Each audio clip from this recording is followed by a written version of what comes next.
Keeping the Chinese out of North America, or especially U.S., it's impossible. It's not if, it is when the Chinese come, whether they come through Mexico, where they come from a different port, where they bring a product. But here's the thing: they're going to bring a product. You almost have to sort of work with your enemy to understand them a little better. I'm not saying the floodgates are going to open up the Chinese, but we're really exposed way too much to Chinese products and batteries and everything in between.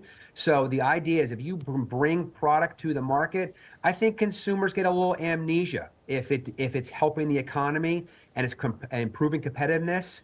We see it in Europe, where a lot of people buying Chinese vehicles and they're valuable to them. Yeah, yeah.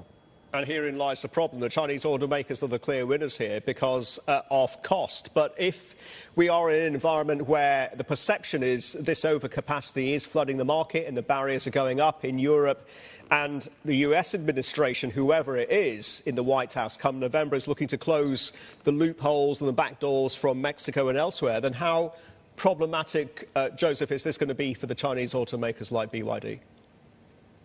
It's problematic. We think BYD is going to set up shop in Mexico first. They're going to satisfy a Mexican consumer, which is great. They're actually going to probably enter North America profitably. Every other EV player that comes to North America has years and years of losses. I mean, Rivian's doing a victory lap at $38,000 a loss per vehicle. Ford is, losing $100,000 per EV. So this idea of market share literally trumps any kind of conversation of profitability. So if they can build market share on the backs of a Mexican consumer and eventually a U.S. consumer, and even if they lose money on the deal, that's all they're looking for. There's a long game. They've been sitting in the weeds waiting for this long game to occur, and the momentum's going to strike. So I don't think if we tariff them 100 or even 200%, it's really going to change it. It'll delay it. A lot of vehicles are imported from China right now, as there are, but from our perspective, it's an inevitability.